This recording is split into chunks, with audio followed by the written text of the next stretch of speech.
Comrade ও বন্ধুগণ, পরে যারা বলবে, আমার পরে কমরেড সূর্যকান্ত মিশ্র, তারপর আমাদের সম্পাদক কমরেড মোহাম্মদ সেলিম। এখন আমি আপনাদের দু তিনটে কথা এখানে উল্লেখ করতে চাই। তা হচ্ছে, যেমন গণশক্তির ৬০তম যে প্রকাশের উদযাপন অনুষ্ঠান, যারা এখানে উপস্থিত হয়েছেন তাদের অভিবাদন জানাই। একই সঙ্গে নতুন বর্ষ, ইংরেজি নতুন বর্ষ 2026, তাকে ঘিরে আপনাদের সবাইকে অভিবাদন জানাই। জানিয়ে যে কথা উল্লেখ করতে চাই, আপনারা গণশক্তির সম্পাদকের বক্তব্যে লক্ষ্য করেছেন, গণশক্তি অবশ্যই একটি ভিন্ন ধাঁচের পত্রিকা। এখানে যেমন দেশ বিদেশের কথা থাকে, যেমন দেশের কথা থাকে, রাজ্যের কথা থাকে, কিন্তু তার সঙ্গে সব থেকে বড় কথা শ্রমজীবী মানুষের লড়াই সংগ্রাম, তার সংক্ষিপ্ত হলেও তার রূপরেখা উত্থাপিত হয় সংবাদ পরিবেশনার মধ্য দিয়ে। এখন গণশক্তি যেভাবে আমাদের দেশে এবং আমাদের রাজ্যে যেভাবে মানুষের মধ্যে বিভাজনের একটা প্রতিযোগিতা চলছে, বিভাজন নানাভাবে, এক ভাষার বিভাজন, দুই ধর্মের বিভাজন, তিন জাত এবং বর্ণের বিভাজন। কারণ এখানে আমাদের রাজ্য সরকারের পক্ষ থেকেও তারাও বলেন যে, কেউ কেউ বলেন আমি ব্রাহ্মণ বংশে জন্মগ্রহণ করেছি, কেউ কেউ তার নিজের জন্মের বংশের কথা উল্লেখ করেন, এটা যেরকম সত্য, অন্যদিকে জাতের পদজাতি ব্যাপকভাবে প্রবাহমান। অর্থাৎ মানুষ, শ্রমজীবী মানুষের লড়াই সংগ্রাম, তাকে দুর্বল করবার জন্য এই জাতের পদজাতি, ধর্মের পদজাতি, এটা ব্যাপকভাবে পরিচালিত হচ্ছে। এখন কেউ কেউ মনে করেন যে বিজেপি নামক যে দল, ভারতীয় জনতা পার্টি, তারা ধর্মের পদজাতি করে, যেন শুধু বিজেপি ধর্মের পদজাতি করে, জাতির পদজাতি করে, বর্ণের পদজাতি করে, এটা প্রতিষ্ঠিত করার চেষ্টা করেন। কিন্তু আমরা লক্ষ্য করে দেখছি, আমাদের রাজ্যের শাসক তৃণমূল কংগ্রেস, তারাও কিন্তু জাতির পদজাতি করে, ধর্মের পদজাতি করে এবং মানুষকে বিভক্ত করবার লক্ষ্যে পথ চলে। এটা বললেই শেষ হয়ে গেল না। আবার অদ্ভুতভাবে মনে হবে যে তৃণমূল কংগ্রেস বিজেপির বিরুদ্ধে সত্যিকারের লড়াই করছে, এত পয়সা খরচা করে এত মিটিং করছে, মিটিং এর জায়গাতে র্যাম্প তৈরি করছে এবং র্যাম্প তৈরি করে 3 জন মৃত মানুষকে জীবিত আছে দেখানো হচ্ছে।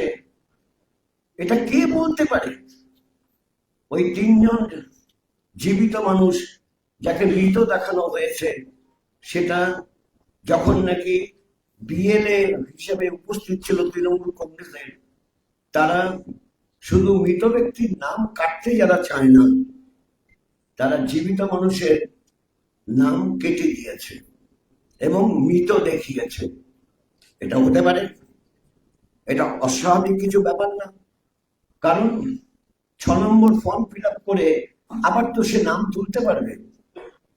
বাই মিস্টেক এটা হয়েছে, আমি জীবিত, 6 নম্বর ফর্ম ফিল আপ করে জমা দিলেই তার ভোটার লিস্টে নাম উঠে আসবে।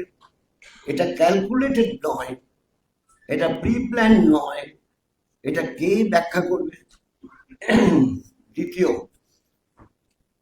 তৃতীয় প্রশ্ন, যে ধর্মের প্রতিযোগিতা হচ্ছে, কে কত ধর্মের কথা বলতে পারে, বিজেপি না তৃণমূল? তার একটা প্রতিযোগিতা হচ্ছে। ধর্মের কাজটা ধর্মস্থানে হবে, আর রাষ্ট্রের কোনো ধর্ম নেই, রাজ্য প্রশাসনের কোনো ধর্ম নেই। রাষ্ট্রের যেমন ধর্ম নেই, কোনো রাজ্য প্রশাসনও ধর্ম নেই। ধর্মের জন্য কেন রাষ্ট্র বা রাজ্য সরকার অর্থ ব্যয় করবে? লক্ষ্য করে দেখেননি আপনারা? ইতিমধ্যেই বেশ কয়েকটা হয়ে গেল আমাদের রাজ্যে। আমি আপনাদের ভারাক্রান্ত করব না, কিন্তু একটা কথা বলে, একটা বিষয় বলে আমার বক্তব্য শেষ করব। তা হচ্ছে এই, আপনাদের মধ্যে অনেকেরই জানা আছে, এখনকার প্রজন্ম পড়াশোনা করে জানতে পারে, কিন্তু বাকি আমি যা চেহারা দেখতে পাচ্ছি বেশিরভাগ তারা তাদের নিজেদের জীবনের অভিজ্ঞতা আছে। আমাদের দেশে যে জোট নিরপেক্ষ রাষ্ট্রের সম্মেলন শুরু হয় 1954 সালে। এটা হয়েছিল ইন্দোনেশিয়ার বান্দুং শহরে, ফার্স্ট নন-অ্যালাইন কনফারেন্স। তার সেখানে শেষ দিনের আগের দিন ঠিক হয় আলোচনা করে পরবর্তী নন-অ্যালাইন কনফারেন্স হবে কায়রোতে, মিশরের রাজধানী কায়রো। এবং সে কথা ঘোষণা করা হয় যেদিন শেষ হয়। সাংবাদিক সম্মেলনে উপস্থিত ছিলেন সেখানে পণ্ডিত জওহরলাল নেহেরু, উপস্থিত ছিলেন আব্দুল কামাল নাসের, উপস্থিত ছিলেন নিকিতা ক্রুশ্চেভ।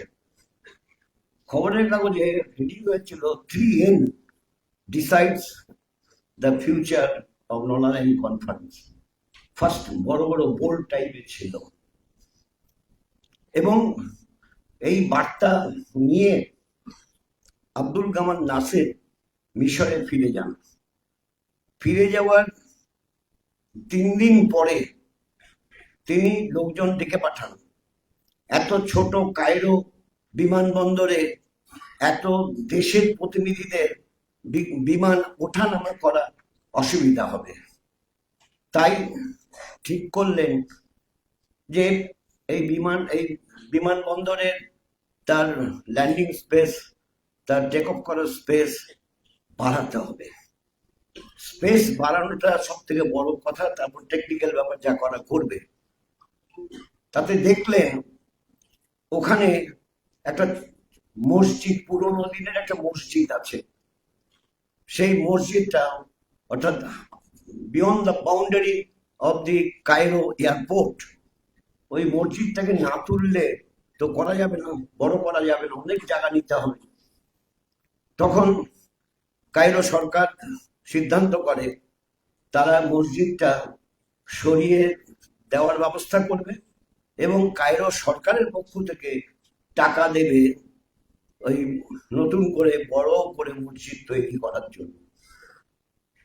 তা মৌলবীদের টাকা হলো, মৌলবীরা আসলেন, তাদের বলা হলো, তারা বললেন আপনার যা কথা শুনলাম, আমাদের দেশে একটা বিশ্ব সম্মেলন হবে, সেটা আমরাও চাই, মৌলবীরা বললেন। এবং আপনার কোনো পয়সা দিতে হবে না, জমিও কিনে দিতে হবে না, কারণ আপনি রাষ্ট্র থেকে জমি কিনে দেবেন কেন? কেন পয়সা দেবেন? আমরা পয়সা তুলে নেব, আমরা জমি কিনে নেব। আপনার একটা সাহায্য করতে হবে, ওই মন্দিরটা ওটাকে খনন করে তুলে ট্রলিতে করে আমাদের নির্ধারিত স্থানে পৌঁছে দিতে হবে। এবং তারপর তাই করা হয়েছিল। একটা পয়সা নেয়নি, তারা পয়সা তুলেছেন, বিশাল বড় মসজিদ করেছেন, থাকার জায়গা করেছেন, এবং বড় জায়গায় করেছেন। 1958 সালের ঘটনা। আজ থেকে কত বছর আগে হিসাব করে দেখুন। 1958 সালে দ্বিতীয় এই নলালাইন কনফারেন্স হয়েছিল কায়রো শহরে।